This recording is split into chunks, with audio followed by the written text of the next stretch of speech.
Welcome to Business Books and Company. Every month, we read great business books and explore how they can help us navigate our careers. Read along with us so you can become a stronger leader within your company or a more adept entrepreneur. This month, we read No Rules Rules, Netflix and the Culture of Reinvention by Reed Hastings and Erin Meyer. No Rules Rules goes into the details of Netflix's corporate culture of freedom and responsibility. Hastings and Meyer relate how Netflix achieved this culture and espouse its many supposed benefits. It includes some controversial policies and harsh realities for employees, and we'll dig into all of that today. But before we do, let's introduce ourselves. Hi, I'm David Short. I'm a product manager and former consultant. Hi, I'm Eli Mitchell. I'm a management consultant. And I'm David Kopak. I'm an assistant professor of computer science. So, let's talk about the authors first and where they're coming from. Who's Reed Hastings? So Reed Hastings was born in Boston in 1960 and grew up in that area. He sold vacuum cleaners door to door for a year before attending Bowdoin College in Maine, where he studied math. He actually went through Marine training and OCS school, or officer candidate school, but never completed the training or was commissioned into the Marines. Instead, he joined the Peace Corps and taught math in Swaziland. He ultimately went to Stanford, where he got a master's in computer science, and then worked briefly at Schlumberger and Adaptive Technology before founding his first company, Pure Software, which made troubleshooting software. He served as CEO there. The company IPO'd in 1995, had a merger, and then was ultimately acquired by Rational Software, their largest competitor, for $750 million in 1997. He served briefly as the CTO at Rational Software, but then founded Netflix in 1997 with Mark Randolph. He has been the CEO of Netflix since 1999, taking over from Mark after a couple of years. And it was really fascinating to hear from his perspective in this book. And there's actually another author as well. Who's Erin Meyer? Yeah, so Erin Meyer was born in Minnesota in 1971. Like Reed, she was a Peace Corps volunteer teaching English in Botswana. She worked in HR at a number of companies, including McKesson and Aperion Global, before becoming a professor at INSEAD, where she teaches cross-cultural management. Prior to writing No Rules Rules, she was best known for writing the Culture Map, which Reed actually had all of his executives read and discuss with Erin at a retreat. And that's actually how they got to know each other and ultimately write this book together. She lives in Paris at this point. And we should mention that the book has this really interesting format where it really clearly demarcates which author is writing which section of each chapter. So you're getting both authors' impression from their own voice, and there's almost like a kind of dialogue going back and forth between the two of them within the chapters. Okay, I think most of our listeners are familiar with Netflix, but can we just give a really basic overview of the history of Netflix and how it came to be as successful as it is today?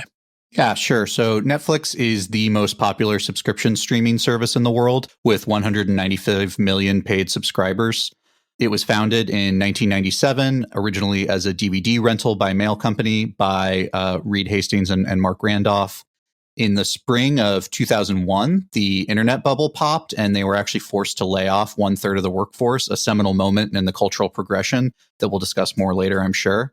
Netflix ultimately bounced back and was able to IPO in 2002. In 2007, they added a streaming service to the DVD by mail service and pivoted to content creation ultimately in 2013 when they produced House of Cards. They now operate in over 190 countries, and they were expected to spend $17 billion on content production this year. They're currently valued at $230 billion. It's a pretty amazing journey they've been on. So this book is all about the corporate culture of Netflix. It's not actually a history of Netflix as a corporation. So before we get into all the specifics, I'm wondering if both of you, in just a few sentences, could describe your impression of the corporate culture at Netflix based on your readings in this book and your outside knowledge of it as well. Sure. So this is something that, I had said last month that I was really excited to read this book, I think because there's a lore of the Netflix corporate culture and including their 190 or so slide deck of their culture that's available online that you see. And I think I had the same impression that Erin Meyer says she has in the intro, which is you read that deck and it seems hyper masculine and also incredibly competitive, because some of the terminology that they use that comes across really strong in that deck. And then it goes into more detail in this book, but that's the lore of it. Within the book, what they do is they focus on the freedom and responsibility within the culture, and that essentially, because it is a creative company, that they need employees to be able to be creative. And they say that they do this in three ways. First, by building up talent density, which I'm sure we'll get into more detail as to what they actually mean by that. Second, with increasing candor.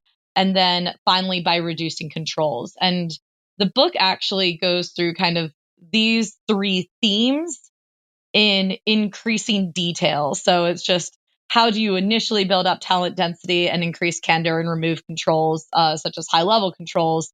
And then how do you strengthen talent density, increase the candor, and release even more controls? And then how do you max up each of those? So I thought it was interesting how the book kind of really reiterated that over and over again, that it's about having the right people and then essentially allowing them to have the responsibility to make their own decisions.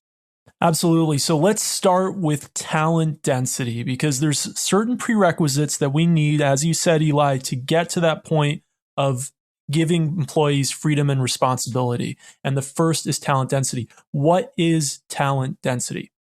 Sure. So in the book, Reed explains how he came to understand talent density. And I don't know if he coined the term talent density or if it's just when he kind of came to realize this. And the anecdote is specifically around Netflix having a round of layoffs in 2001 when they had to reduce the workforce by 30%. And for him, this was incredibly painful leading up to it. He was very stressed, lost a lot of sleep. Ultimately, what they decided to do was apply what they called a keeper test, which allowed them to really identify who was the 30% not outstanding members of the workforce, which means that there were people who were good, who were average performers or even above average performers, but not the most outstanding performers, that were laid off in 2001.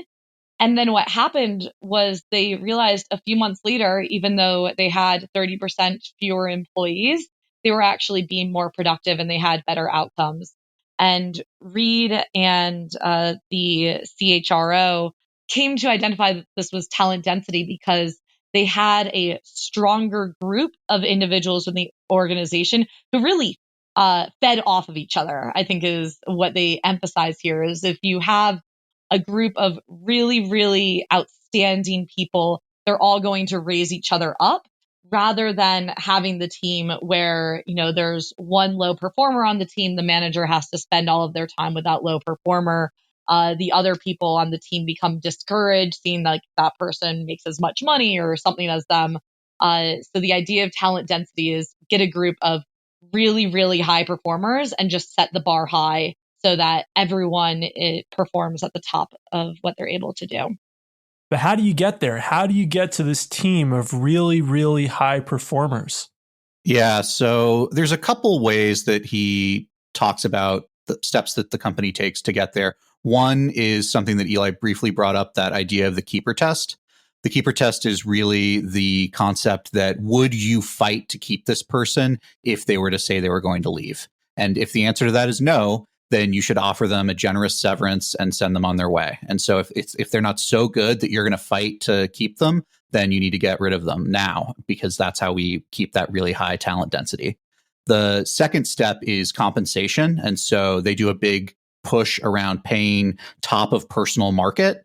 And so that basically means whatever anyone else would pay, like at the very, very highest level, we will like match whatever that top level is. We want to be the highest paying place, or at least on par with the highest paying places. And they actually have a very strange culture around encouraging employees to talk to recruiters, to even take interviews at other places to find out what market is. And they actually have a database that everyone can input information into so that the company does know. And so compensation is, again, purely driven by top of personal market. It shouldn't get changed based off of your effort, your performance. It's really just, if you're the best person for this job in the world, then, you should get paid at the highest level for what that job is. And they encourage the employees to help give them data so that they can actually match that. I'll just say I loved this idea of talent density. And I think if I think back on my career, I've had one team specifically that really probably achieved this talent density that Reed talks about. And it was an absolutely amazing team to work for. But I just don't know how actual realistic it is. And I'm curious what your experience is. He explains how they hire, how they pay top of market in this keeper test. But is this something that you guys think is actually realistic? So this was actually my main criticism of the book. I'm not sure that most companies can actually achieve a very high talent density. The reason being that not every company, unlike Netflix, has tons of people knocking down the door to work there. There are creative companies that are involved in fields where people are doing similar work even to some of the work being done at Netflix that just don't have this huge amount of applicants for every open position. And to achieve talent density, Netflix basically gets rid of what they call adequate. And sometimes in the book, they kind of interchangeably use the word good. They get rid of good employees to make room for great employees.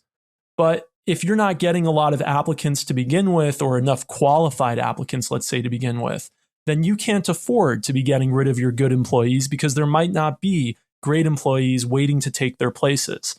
And so, of course, you could say, well, maybe if you paid more, you'd have more great employees that wanted to work there. And maybe if you change the rest of your culture, you'd have more great employees that want to work there. Maybe there's some creative companies, and I know that of creative companies that just don't have enough profit margin to be paying top of market. So I don't think that this prerequisite that's supposed to be there for everything else that follows in the book is even possible for a large amount of companies.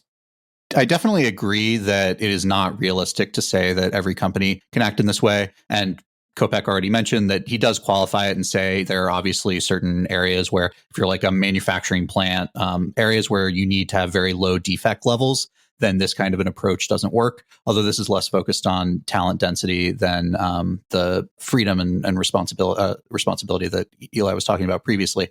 But the difference, I think, is that when you do have that culture of truly great people, I do think it's true that you get much more done than with the good. And so basically what Reed claims is you may have fewer people actually as a result. You may not hire quite as many people because you do have to pay top of market. But when you do get, the quintessential 10x engineer, he says it might be really a 10,000x engineer, like that the really best people can add so much more value that they do pay for themselves at those very, very high levels. So I think it would be really cool to work at a company that had such incredibly high talent density. And I would say I have worked at some places that do have quite high talent density, but I also didn't work at a place that had quite the culture of candor and other aspects that made it so intense. And I'm not sure that I would necessarily actually enjoy the whole culture that they're proposing for Netflix. So I guess what I would say is I would love to work at a place that had super high talent density. I think getting rid of people that are good does feel like a little bit like cruel, but I can kind of understand it too. I have, had some experiences in the past where I've worked with someone who's perfectly adequate at their job, but that doesn't mean that we couldn't find someone better for it. But, they were a nice person. I kept working with them. And maybe I would have been better off saying like, maybe you should find even a different position within the company that suits your skill set better. And instead, I didn't want to, break up that relationship, have a negative conversation. So, I can understand where you would come from in it. And I'm not sure how well I could actually thrive in it, but I do think it would be a really cool experiment to have that experience, at least for, 3 months or something. I wish I could go back and do an internship at Netflix or something. One thing I also want to call out, just I guess before we move away from the topic of talent density, is on the pay scale. So we talked about paying top of personal market. One thing that I didn't know is that they don't pay bonuses. And I thought that was really interesting. The logic that he explained as to why they don't pay bonuses is essentially a bunch of research out there that shows that financial incentives don't actually drive creativity. And since they're a creative company, they have recognized that, if you offer somebody $100,000 for coming up with a great idea, that doesn't actually mean that they're going to come up with a great idea.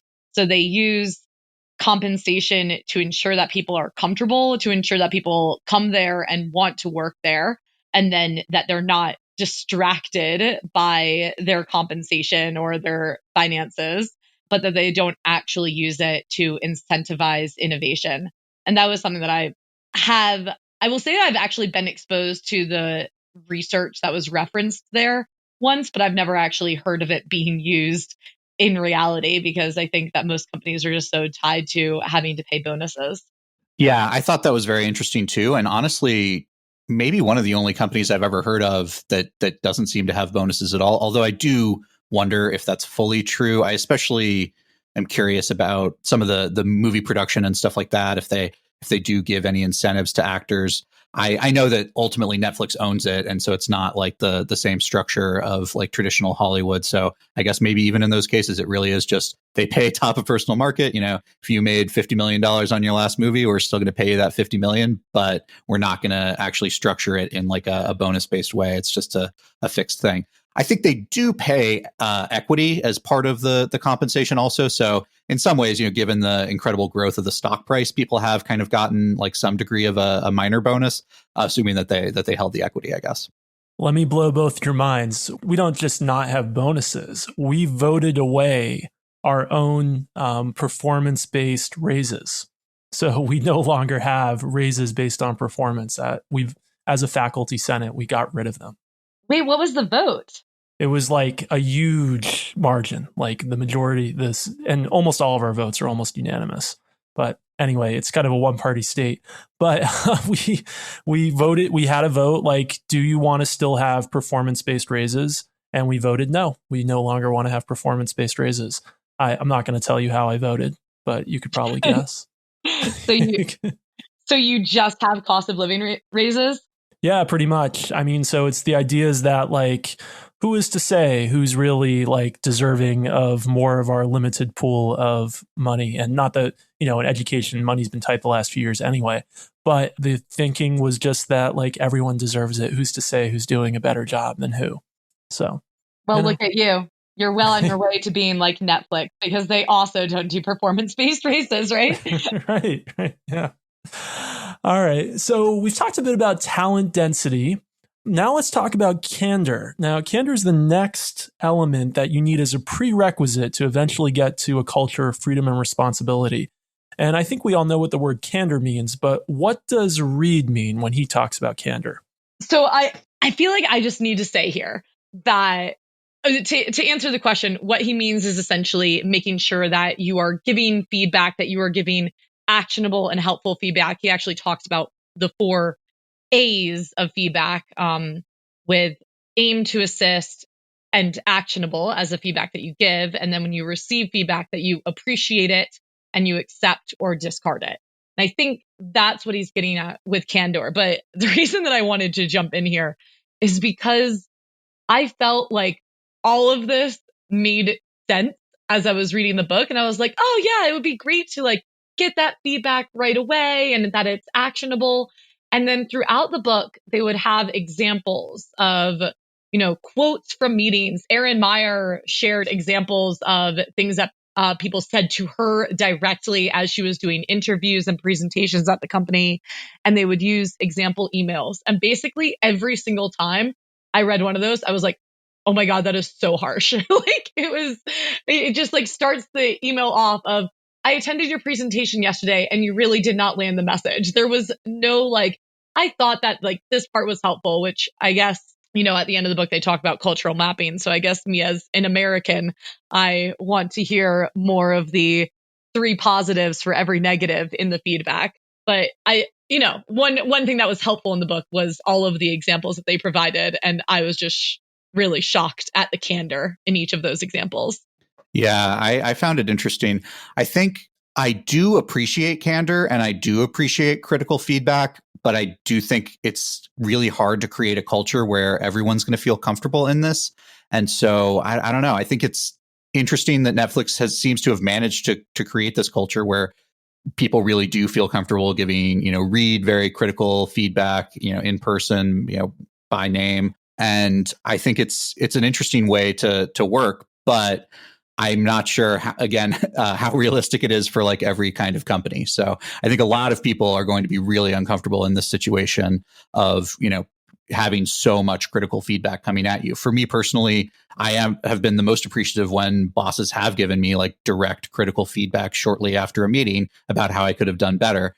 But to that point, when they give the story later in the book of a Dutch colleague giving feedback to an American and just saying, "Oh, you basically talked the whole time and you didn't let other people speak," that probably would have struck me as like, "Oh, this was a really bad meeting," as it seems like the guy did read it. And instead, to Eli's point, I probably would have needed them to say, "Oh, I thought that went great, but it could have been a little bit better if you'd done this." And so I think that that's fine too. And he does actually add on to the A's later, which is adapt to the culture. And so he does recognize that in certain cultures, people really aren't as comfortable with this. Now, they still push them towards a lot of that candor, but they do recognize that just because it might have worked in Netflix in Los Gatos, it doesn't mean that it is going to work in Tokyo to use exactly the same kind of speech. So you do need to, be aware of the cultural environment you're in and do give that critical feedback, but in a way that people are able to accept it and not just freeze or freak out. Yeah. And then I'll also call out that throughout the book, Reed also talks about candor as meaning organizational transparency. So, for example, that they are very open about sharing their P&L and revenue and such, actually, even before quarterly earnings are announced to Wall Street. And this, they obviously did this before they were a public company, but they've continued that being a public company. And there was a really interesting part of the book. I thought that was this transparency quiz, essentially, where Erin asked Reed 4 questions of setting up, like, what would you do in this situation? How transparent are you? Because I think that most people would say like, oh yeah, I'm all for transparency. And they even say this in the book, like no one is going to say like, oh, I prefer an organization that is secretive and closed doors and doesn't have transparency. But then when you set up this quiz, some of those questions, I was a bit surprised at just how transparent the org was. I don't know if it's worth it to go through some of those questions. And I'm curious what each of you felt when you were reading through that quiz. I actually agreed with basically all of Reed's decisions in that quiz. When we're talking about these two different sides to candor, there, as you mentioned, Eli, there's both the organizational side, the transparency throughout the organization, and then there's the kind of personal, while you're working with somebody and you just give them feedback right away about how they're doing. I found that part a little bit more shocking. I'm used to kind of extreme candor in getting anonymous student reviews every semester and writing my books and getting reviews on the internet from people who don't care about how I feel personally about what they write. So I'm used to like pretty strong candor, but I would be kind of shocked like at work for in the middle of me giving a presentation, as is one of the examples in the book, for somebody to just, tell me in between, me walking out into the audience, maybe in the middle of it during a break, and just say, oh, by the way, you're doing all of this wrong. You should be doing it another way. I think to me, it felt kind of like what it must be like to become a celebrity suddenly and get suddenly famous. Like you're just being thrown into a culture like that, like as somebody who didn't work in a culture like that before, you would just be kind of shocked how people are treating you and how people are approaching you. And I think it would take a significant amount of adjustment. And I don't think every person is actually suited for that. Like, yes, you can try to impose this culture on all of your employees, but some people just have thinner skin than others. And you're not going to undo like 25 years of having a thin skin because you suddenly start working at Netflix. So I have concerns about how the mental health of some employees could be affected by being thrown into this culture, seemingly not being in it before, because most companies don't have anything like that. Yeah. And that is also an element with the keeper test they talk about. And I think that Erin interviewed 2 employees who said, their first year at Netflix, they were just terrified every day that they were going to get fired because this keeper test just seemed a bit unclear and unfair to people, that they were like, well, am I not being an outstanding star performer right now? And also, I would just add on to that, something that surprised me a bit throughout the book is that performance ratings, the performance rating system at Netflix isn't that clear or transparent, or I guess more accurately, there is no performance rating system, right? So there aren't actual annual reviews where you're told what your rating is, part of the fact that they don't have performance bonuses. There are 360 reviews and written and in person, which it sounds terrifying. But at an individual level, it's all just like written down. You don't actually see a numeric score. And me as a very quantitative person, I feel like a numeric score would really help there. I mean, my company, I think, prides itself on being a very feedback driven culture. And I certainly see that it's tough for some people. It feels different from Netflix, though. And I think what is so different about it is that it is so quantitative. There are probably 30 to 50 subscores that somebody is rated on at least every 3 months. And me, like now being in a manager role, it's really overwhelming that you have to choose a 1 through 5 rating on each of those subscores. And then you have to defend it and tell the individual about it. And I think I've been in a position as a manager where it's hard to give that feedback. And it's clear that the other person doesn't feel comfortable with it.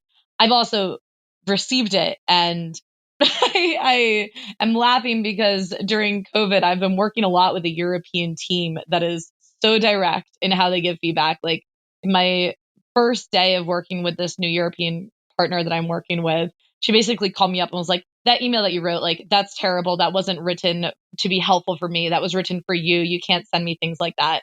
And like, that was what she said. And I was just like, I just need to get off the phone and walk away from my computer right now. I'm so happy to be working remotely. And I think it would be really tough, honestly, with the culture at Netflix of what's shown in the book to have that, but even worse every day.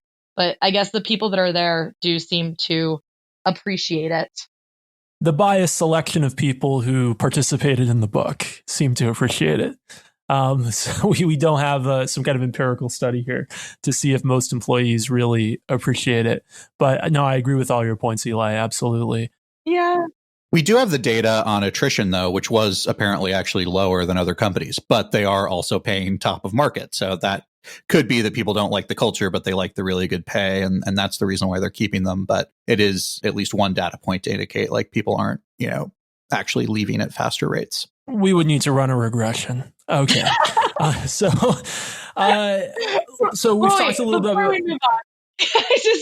I do just need to say that I feel like in so many of these books I get annoyed because we're reading from the perspective of the CEO. And I always say I wish I knew like what the lowest level employee thinks. And Erin actually does interview lower level employees. So it's just true. It is the employees that chose to participate, chose to have their names, were willing to be interviewed by Erin for the book. But at least it's not a book that we're only hearing from the CEO. I totally agree, but one of my criticisms of the book is that Erin seems to always agree with Reed. There's a couple areas where she like pushes back a little bit and she's kind of like tempers how enthusiastic he is about a policy. But in general, she never strongly disagrees with him and she never contradicts him. So I don't know how independent she really was, or maybe she just happened to agree with him about everything in the book. I don't know. But it didn't come across to me as I did appreciate the two voices. And I think she added a lot from having an academic perspective and bringing in ideas from other companies that matched the experience at Netflix. But I just don't know how independent she really was of Reed's thinking. Okay, so we've talked about these two essential ingredients for a culture of freedom and responsibility, candor and talent density. Once you achieve those first two ingredients, you can start to kind of let loose a little bit on some of your policies. So at Netflix, they do not have a vacation policy, and signing contracts doesn't generally even require the approval of your manager. How do these two things work? Let's start with vacation policy. How can you not have a vacation policy? What does that even mean? So the actual policy, I think, is just unlimited vacation. As far as I know, Netflix was one of the first companies to do this. I feel like it's actually become fairly more widespread at this point. And I think a lot of that actually just has to do with accounting, to be perfectly frank. But the way it works at Netflix is that you can take whatever vacation you want. It is just subject to discussion with your manager. And so managers are ultimately able to set expectations on how vacation works. They did talk about like one specific example where someone in the finance department had taken off January, and that was when they needed to do all the like end of year financial reporting, and so that was like a huge problem. And Reed was just like, "Yeah, you shouldn't have let them do that. You should have told them beforehand that they couldn't do that." And so I guess the point isn't necessarily that like you can always do whatever you want, but that the central corporate structure doesn't want to say you have X hours of PTO that can be allocated over this period of time, and you can roll over, 40 of them to next year if you don't satisfy it, et cetera, et cetera. And so I guess for me personally, the thing that sounds like it makes it work is that executives do take long vacations and talk about it a lot. So he harps on that a lot, that's critical to actually making this work, because otherwise it can quickly just become no one's taking any vacation now because they don't have like the allocated, number of days that they are expected to take. And I think that would be really bad, because I do think burnout is a problem. And I do think, having some time away from work to clear your head is important to, the success of everyone in a company too. You do need that opportunity to reset. And so I'm just skeptical that culture would necessarily take place everywhere. So I'm not sure that every company that goes to a unlimited vacation time actually does still have people taking meaningful amounts. And I think a lot of cases, it does just become a culture of, work all the time, even though sure you have that benefit. And then from an accounting perspective, it's just easier because you don't have to like deal with it on your books of like, oh, I have this accrued PTO that my employees have, which, sits on my balance sheet and things like that. And so I think that's a big part of why companies are doing it now. And I wonder how many of them are actually embracing it in the same way that Netflix seems to have, where people really are taking a lot of meaningful vacation. And some people are able to lead, very different lifestyles where they work for, 80-hour weeks for 4 weeks, and then they take 3 weeks off and, sort of cycle in those ways. So I thought it was interesting to hear about, but I would also be skeptical again of every organization being able to implement it in the same way. Yeah, I think it's something where obviously this is coming third in the series. So it's starting with this idea that you have very high talent density. So how, when you have a group of high performing individuals, do you allow them to act as their best selves? And I think the idea is to allow them to have flexibility. So sure, as you were saying, if some individuals want to work 80-hour a week for a few weeks and then take time off, that they have the flexibility to do that. Or if, they want to take half days every Monday and Friday or something, right, that they can do that as well. In my annoyance and outsider in perspective, in addition to the vacation policy, he talked about how they also have no expensing policy. And he does talk about like a series of anecdotes of how they built it, where first the policy was to spend Netflix's money as if it's your own. And then they realized that some people don't spend their own money all that frugally or all that well. So then they said to always act in Netflix's best interest. But then the challenge is like, people don't know what that means. And I think for me as that outsider looking in, what was frustrating is it felt like there were all of these unspoken rules and unspoken policies. And Short, you referenced this with the vacations as well, that, within the accounting team, it's not actually okay to take vacation in the month of January, or you can't take vacation when somebody else on the team is already on vacation, right? There are unspoken rules, and especially on the expensing side of where does it become too much for dinner. They actually told a story about how somebody traveled to Boston on business and then was spending the weekend with her family and expensed a $150 dinner on Friday night. And they were like, oh, so she was just expensing dinner with her family. And that became like practically a fireable offense, is the way that they looked at that. And, for me, that just felt like, who told her that? Like, I don't know. With my company's expensing policy, that is actually entirely okay that you're able to expense a dinner on a Friday night if you're traveling. And it was frustrating to see how seriously they took it if you broke these unspoken rules without actually stating what it is. And at my company, we take the process of norm setting very seriously, where we actually write down at the start of a project, like, what hours are you expected to be online? When, like, at what time can I send you an email and expect a response, right? Like if I send you an email at 8 p.m., you should respond. If I send you an email at 11 p.m., that means it's for the next day, right? We actually write this down at the start of every project. And for me, reading some of these examples in the book, it just felt like this labyrinth where some people would really just get caught in it. And then some people obviously understand all the unspoken rules and really appreciate it. Right. You have to really trust your employees to go this far. And so you have to have already employees that you really feel have that strong talent density so that you can get to the point of being so confident in them that they're not going to abuse these policies or lack thereof of policies. But how would you feel about having a work environment like this? So if you were at a company that started cutting the red tape and letting you kind of make your own decisions about your vacation and about your expenses, how would you feel? Would you feel better about it? Or would you feel like, okay, now there's actually a lot of anxiety here about what if I make a mistake and no one's double checking me? And then I later on find out it was a mistake.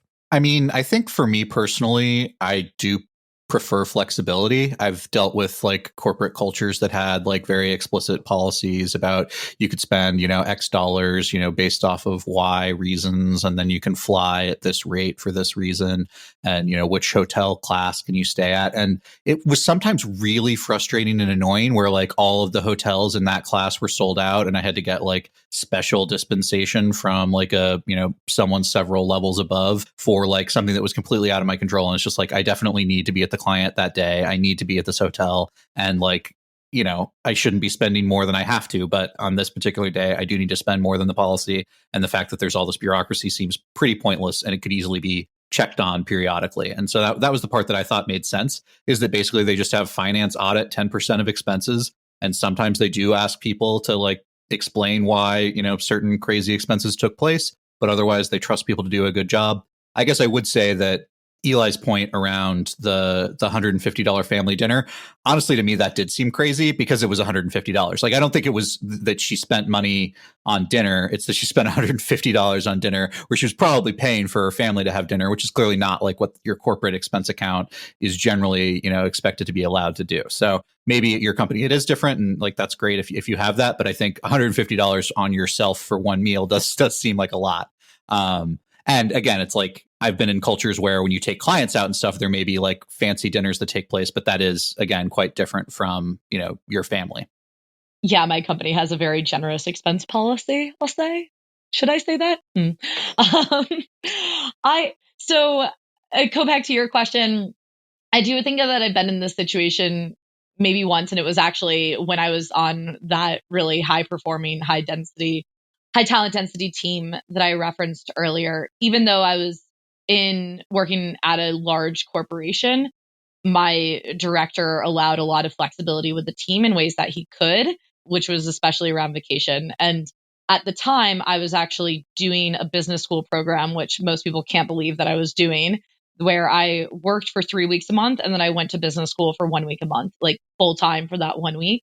And it actually seems very similar to a lot of the Netflix stories that were shared of how people use their vacation time, where I worked crazy hours for 3 weeks and then basically took 1 week off in its entirety. And that was basically just not reported to the large corporation that I was working for because it wouldn't have been really approved by the corporation. And I think that my director felt comfortable doing it because of the high talent density that we had on the team, knowing that I was going to put in the time when I was there and that the other team members would be able to kind of like pick up for me when I was gone, and everybody was on board with it. And I think, I really appreciate that that was something that I was able to do, but I fully acknowledge that only worked because of the team that I was on. So we've talked about a couple of the areas where Netflix has eliminated red tape and bureaucracy, including the vacation policy and expense policy. What did you think about employees who are at a lower level than would be typical signing major contracts? So this was mentioned in the chapter on no decision-making approvals needed. Was it really that there were no decision-making approvals needed? Did it seem to you that these employees were really acting on their own? And is that logical? Does it make sense that managers and managers of managers are not going to oversee important contracts being signed? So I think that it probably works, but you need to have a lot of information beforehand for it to be reasonable. And so my assumption is that there are clearly standards on like what the department's budget is to spend on, X type of content. And so a lower level employee can make the call to sign something, but they need to know what the budget is and like where the, department sits at that point so that they can be confident that it's, still within whatever the other policy is that's taking place. Because Netflix is spending, I think I said earlier, $17 billion in 2020, or at least they were planning to. I imagine it may have ended up being a little bit less given COVID. But the point being that you can't actually just let every person in the company sign up for whatever they want. You do need to have enough information for that to become reasonable. But I do, again, to some of the acting quickly things that enables are really valuable. So I do think there's something to be said for not having a 6-week process where you need to go up 3 rungs of the ladder to get a document signed in order for something to take place, because sometimes you need to move quickly, and giving your employees the flexibility to move when they are acting in the company's best interest is going to allow your company to be a lot more nimble. But again, you need that really high talent density. You need to be able to trust your employees to be able to give them all of that freedom.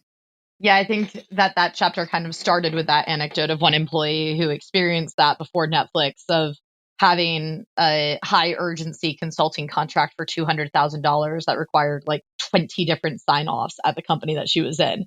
And it took 6 weeks. And I guess they didn't really end that story. So I guess she was still able to get it. But she said she was nervous that if she didn't get the sign-off quickly, that she wouldn't even be able to get the consultants that she needed. So given that Netflix needs to be nimble and needs to be fast, I think things like that make sense to not have all of those layers of red tape. Go back in your kind of skepticism of asking the question. I do think it's true, like that what is portrayed in the book is that all employees, including very low level employees, are able to make bets. And they actually talk about it as bets. They talk about how you have chips that you're able to put bets on. As an aside, there was a story in here about somebody, the FedEx guy, going and gambling all the money that he had in Las Vegas and then making it back so he could make his deliveries the next day or whatever. And that's like the second time that we've had an example of an entrepreneur going and gambling all of their money and it working out. So weird aside of that coming up again. I wonder if the Under Armour guy had heard the FedEx story and that's why he tried it and just ended up losing all the money. He was like, yes, this is right. It worked for him. It must work for me. But they talk about making bets, and that you're able to make bets on something with what Reed really emphasizes, having the context, and the context being what are the priorities of the company, and is this something that's going to help with that? And then what he does is he calls people informed captains, and the informed captain is the employee that is able to make that decision. And there's a process that they need to take in order to make that decision. So the 4 steps of it are, first, farm for dissent or socialize the idea. And this is where you essentially like really test the idea with other employees to see how do people react to it. Second is to test it out, right? So what data can you make available to see if it's worth making $1 million purchase? Then, as the informed captain, make your bet. And finally, if it succeeds, celebrate. If it fails, sunshine it. I really like that they called it sunshine it rather than sunset it. And the point of sunshine is to emphasize the learnings that you have from it. What was challenging about this is it felt like there were a lot of examples where employees just weren't getting the support that they needed from upper level management, right? Like where in several examples, somebody would ask their manager what they thought of something, and they'd be like, well, I don't know, you're the informed captain. Like, we hired you to make this decision, which maybe for some people would be really invigorating and make them feel like they own a product. But for me, I just felt like I kind of kept on reading all of these anecdotes, and it felt like managers were setting up their team to throw them under the bus and be like, well, you signed that contract, right? Like that was on you that didn't work out. And they clearly, they don't fire people just because a bet doesn't work out. If you sunshine it and you talk about your key learnings, then they're happy about it. But it did feel weird that how decentralized the decision making was, and that it just didn't feel that the managers were providing good input to people. I don't know. Did either of you feel that way, or did you feel like that it actually did work? I mean, the stories that they told were obviously mostly the really big successes. They did also share some of the true failures, and people talking about product experiences that didn't go well. There was like an example where they invested a lot in a new Wii app, and it ended up that people didn't like it as much as the more basic one, that like users actually dropped off more, so they just ended up getting rid of it. There was another one where they did something for Android, and they basically, it was again like completely waste of time. Once by the time it was launched, it really wasn't useful, and he recognized that he should have had better data along the way to have potentially ended it earlier and saved the company more money. So I mean, they did seem to show true bets being made where they didn't pay off, and still that person like continued to succeed at the company. So that is really cool, and I do think that that's pretty rare. I think a lot of companies talk about that kind of like risk-taking culture and placing bets, but in a lot of environments, people end up getting let go if their bets don't pay out. They might succeed if they place a big bet and it works out, but if it does fail, they might struggle. And a lot of cultures do end up prioritizing for not failing, as opposed to prioritizing for making those potentially big successful bets that could also fail because you might have fear. So it does seem like they've managed to create a culture where people aren't afraid to make those big, bold moves, which may not always end up paying off, but that they should at least know what are they going to learn when it doesn't pay off. That was another piece that they tried to focus on. So if we're going to put out this big bet and there's a chance that it's going to go to nothing, do we at least get some valuable information that can help us make better bets in the future? And I don't know if you can always figure all that out, but it was, again, interesting to hear about that. They were specifically talking around creating children's programming in India. And so they made a really big bet on that, with the idea that they needed to invest more, make it much higher quality so that it could become a globally successful piece of content. And so they spent a lot more on Indian content than had ever happened before, and it did pay off. But it certainly could have ended up going poorly, but it at least was going to give them a model for that children's programming more broadly and answer better questions for them beyond just, did this one investment work out? Hold that thought about India, because let's come back in a couple minutes to talking about how, as Netflix has expanded around the world, its corporate culture has had to adapt. Before we get to that, there's one other part of candor that we didn't really describe fully that I want to talk about before we get to the last parts of the book. The circle of feedback. We mentioned it earlier, but we didn't exactly explain how it works. What's the circle of feedback? So I could be misremembering this, but I believe the way the circle of feedback works is similar. I think they basically also call it like a live 360, and that essentially you get a group of people that are working together to go, he said, often to a meal, like dinner or something like that. And you would spend 3 hours minimum, he basically said, going, person by person and giving feedback to that individual. And so you tell them, what should they start doing? What should they stop doing? And what should they continue doing? And he said the start and the stop should be 75% of what you're talking about. So sort of getting back to some of what we talked about earlier about less of a focus on giving construct or positive feedback. It really is more focused on the constructive, negative feedback and, opportunities that people have to grow. And so, each person then does that. It goes all the way around the room. And so each person is getting feedback from every person and giving feedback to every person. I believe he mentioned that usually like sort of the most senior person will tend to go first on taking the feedback, so that it sets the standard that, hey, it's okay to really call them out, to give them that negative feedback that's going to help them to be able to grow, and that everyone is there to, go through that same experience. I have never been in anything really remotely like that, I don't think. I'm not sure how I would handle it. I feel like I could get comfortable with it, but it would be, I don't know. I think you'd have to have a lot of trust in the people that you're working with to be able to really simply appreciate it and not feel like you're being attacked in front of the group. It sounds terrifying. A lot of the examples of feedback that they highlighted in the book, though, felt a bit superficial. And, it felt like it was always about how somebody manages a meeting, like, oh, you're not calling on enough people, you're talking too much. Those were the examples. And maybe that's part of just being in a really high talent density culture, that is these smaller things that you need to emphasize. With some of the feedback that I've given to people, where there's a more fundamental challenge of motivation or drive or understanding what is going on and taking that next step, feels much harsher to share in a group context like that. At the end of the book, they talk about how they've had to adapt Netflix's culture to the various regions around the world where Netflix operates.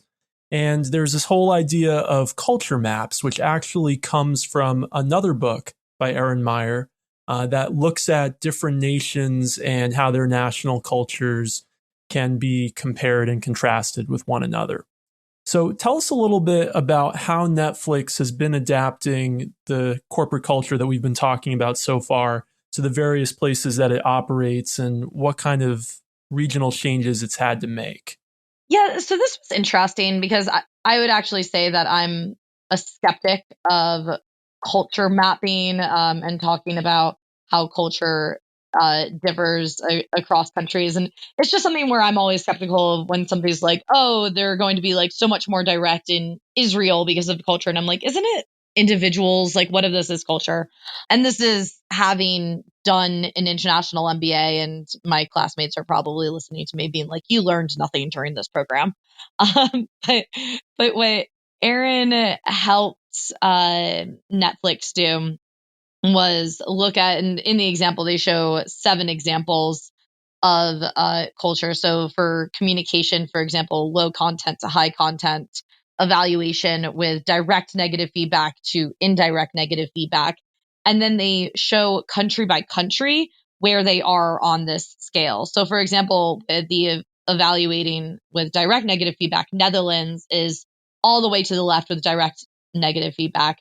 And then they have Brazil, Singapore, and Japan are much further to the right. And then they map Netflix on that so that they can actually see, oh, look, Netflix, based on the culture aggregated from, a bunch of people who responded to an internal survey, our feedback culture is much more direct than in Brazil, Singapore, and Japan. So they need to be aware of that when they launch in those countries to, I think, do 2 things, which is, 1, adapt the Netflix culture to the local market a little bit. So they make small adaptations to the market, but then they are also very honest and transparent with that office of how you are working for a US based company. We have more direct feedback.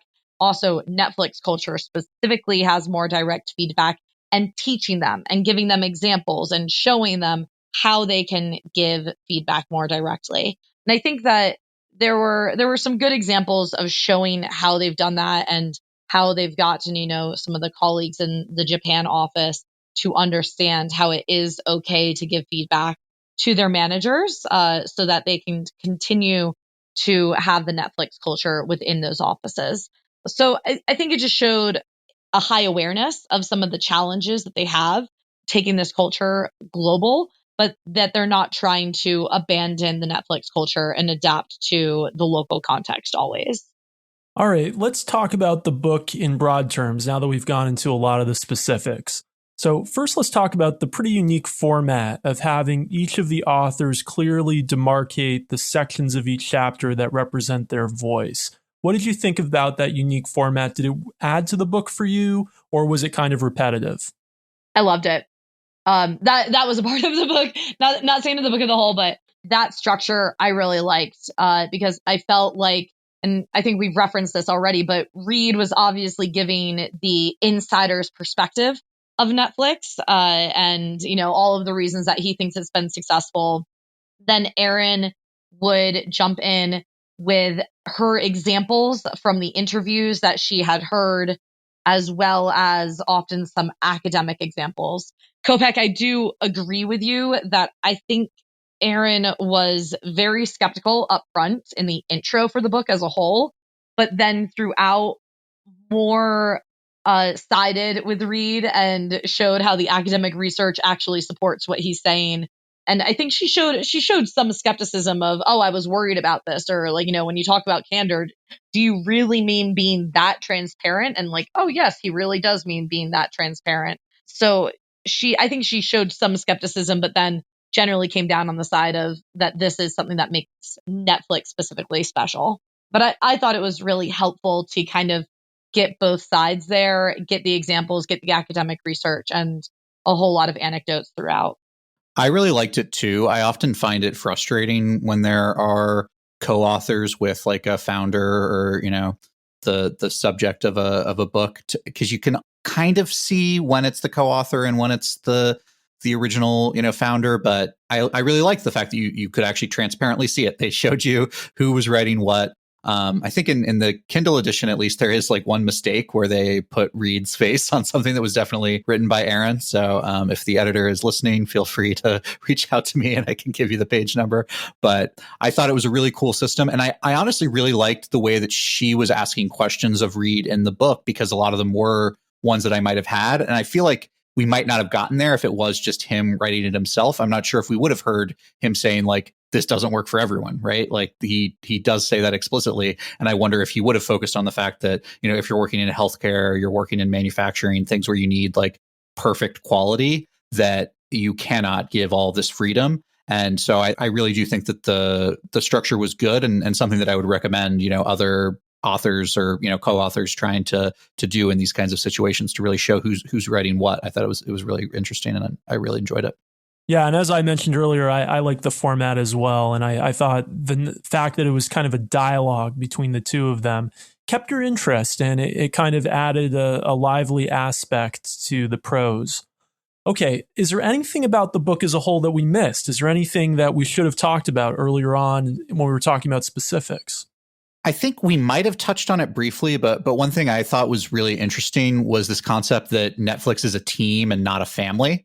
I think it's kind of antithetical to what a lot of companies try to do in terms of their culture. I've definitely worked at places that talk about, how we're a family.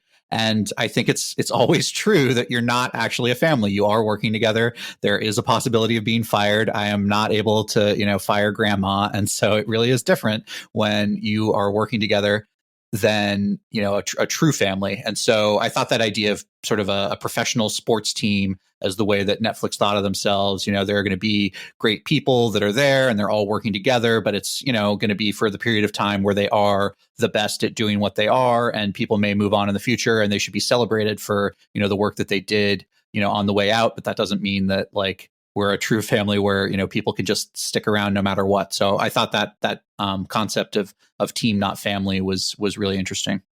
All right, so now we get to the big overall question. Do you recommend this book?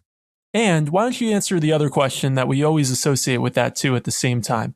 If you do recommend the book, who should read it? I definitely recommend it. I really enjoyed it. I would say it is not about the history of Netflix. We sort of talked about that a little bit, but that's definitely not what's really the focus of this. It is about the culture of Netflix, and it has a very clear structure that highlights the areas of the culture that they want to focus on. And I found it a really good read. I would say that people who are interested in the culture of Netflix should read this. People who are interested in the differences between cultures of different kinds of companies and the different cultures across countries within a company as well, I think would definitely get some value out of it.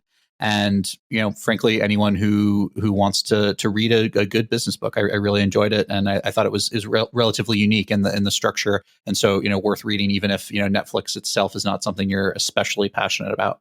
Yeah, I really enjoyed it. I think it is incredibly well written. And as we've talked about the structure and Reed and Erin having that conversation with each other. And I agree, it's not a book about the history of Netflix, but the fact that Netflix is something that we all know and probably all enjoy and appreciate in our lives makes it a little more interesting. And like the examples, sometimes you're like, oh, I remember when that happened, right? Like I remember that being launched. So that makes it all much more enjoyable to read. I don't know what the point of it is. And I think that's where I struggle a bit of who should read it, because it's about such broad organizational structure and culture. And I think very few people are in a place to make those decisions for an organization. And certainly the book talks about how they build this culture, but not how they change from a corporate culture to this type of culture. So it's not clear as a guidebook or something who that's relevant for. I think it's interesting and it's cool to see how they do things, and kind of you can have wanderlust about it of like wishing that your company was more like that, or wondering if your company could implement some small changes that helps you act a little more like this. Maybe therefore it's something that CHROs should read to understand that culture. But that is something where from a business perspective, exactly, there's not much that I feel I can take from this book and apply to my job directly, maybe except for some of the feedback suggestions that they have. But I do think it's enjoyable, and I think that it's written well, and it was a pretty fast read for me. So overall, I think I don't know exactly who I would recommend it for, but I think in general, if you are looking for an enjoyable business book that's really well written and you are interested in organizational culture, then this would be an interesting book to read that I would recommend. And I agree with both of you. I also enjoyed reading it. I think it's a really well written book. I think that the format's really great. I think Erin really added a lot to Reed's writing with her kind of counter way of looking at things through a more academic lens. That said, I agree with you, Eli. I'm not really sure who can really go implement these ideas. And I actually, as I mentioned earlier in the podcast, I don't think they're applicable to most companies. So because getting that level of talent density that they describe is just not possible, I think, at most companies. So I think, you're not going to go read this book and take its ideas and right away implement them, but they'll certainly make you think, and certainly make you think about some of the way that your business does things in a different light. At the same time, I think anyone interested in Netflix will enjoy this book. I think that anyone interested in the media industry will actually get a few insights in this book as well. And I think anyone kind of just broadly interested in the ideas of corporate culture, which actually our last book we read last month, Tape Sucks. Frank Slootman said that corporate culture, in his opinion, is the only distinguishing factor of any company. So if you subscribe to that, then this is really an interesting read for you. Anyway, so let's talk about what we're going to read next month. Yeah, so next month we're going to read Shoe Dog by Phil Knight, the founder of Nike. Shoe Dog tells the story of Phil starting the company with $50 from his father and growing it into one of the largest shoe companies in the world. It is a fascinating tale, and I'm really looking forward to rereading it. I read it back in 2018 when it first came out. All right, looking forward to digging into Shoe Dog next month. All right, so how can our listeners get in touch with each of you, and is there anything you want to plug this month? You can follow me on Twitter at David G. Short. And you can follow me on Twitter at emitch46. And I think I just want to plug to wear a mask, please. We're still in the midst of this pandemic, so that's what I just want people to keep in mind. Yeah, absolutely. Wear a mask. I'm at Dave Kopec. It's DAVEKOPEC. I'll plug two things. I'll put in the show notes a link to my review of this book. And I will also put in the show notes a link to a movie. It's available for free on Amazon Prime if you have that. That's about the early days of Netflix. And it actually is largely driven by the other co-founder of Netflix, not Reed Hastings. So you'll get to hear about Netflix from a different angle. Obviously, this book wasn't about the corporate history, but it might be a nice addition to reading the book. All right. It was great having you with us this month. Don't forget to leave us a review on your podcast player of choice, and we'll see you next month.